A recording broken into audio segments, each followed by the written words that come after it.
Bapak, Ibu, dan saudara-saudariku yang dikasihi Tuhan, berbicara tentang iman memang berbicara tentang diri kita dengan Allah sendiri.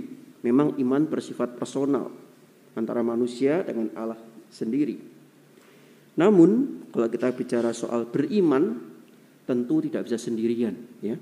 Contoh kecil adalah seorang anak kecil, ya, seorang bayi, ya, masih bayi itu biasanya ada namanya baptis bayi, ya.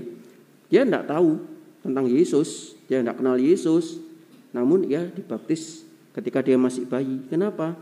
Dan bagaimana dia cara mengenal Yesus? Ya, dia mengenal Yesus yaitu dari orang tuanya.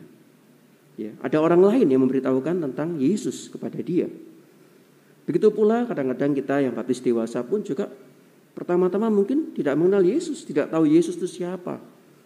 Namun kita tahu dan akhirnya mengenal Yesus dan mengikuti Yesus karena apa? Dari orang lain, biasanya seperti itu.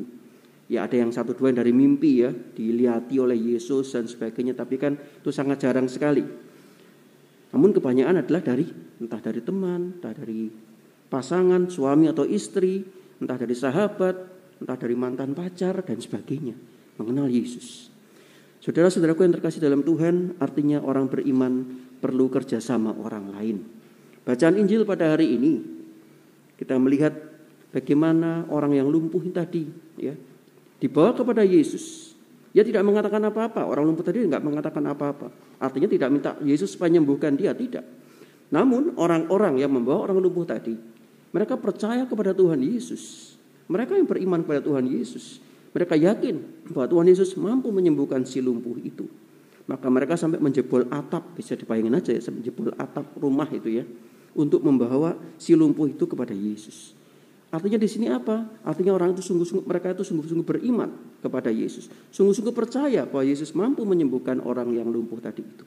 Maka melihat iman yang besar seperti itu, Tuhan Yesus berbelas kasih. Tuhan Yesus akhirnya memberikan kesembuhan bagi si lumpuh itu. Dan ia dapat memuliakan Allah setelah dia menerima kesembuhan itu. Saudara-saudara yang dikasihi Tuhan, maka iman itu sungguh-sungguh akan dapat berguna ketika kita juga memberikan sesuatu bagi orang lain, bagi keluarga kita misalkan. Bagaimana kita mengenalkan sungguh-sungguh Yesus dalam kehidupan keluarga kita, sehingga dengan itu mereka sungguh beriman kepada Tuhan Yesus.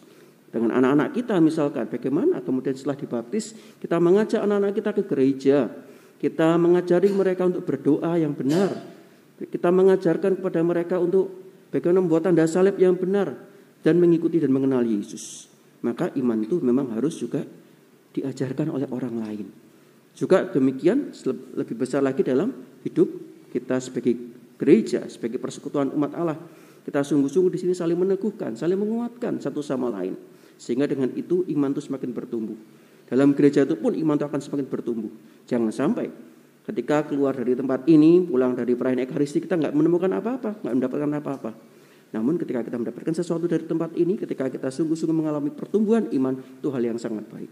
Maka menguatkan, memberikan semangat, meneguhkan, itu hal yang paling utama di dalam kehidupan kita, terutama dalam mengikuti dan mengimani Yesus.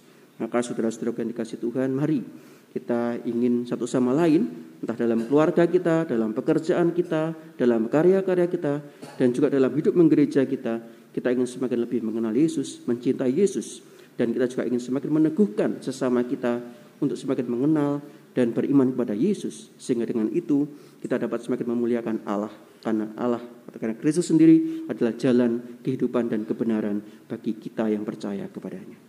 Amin.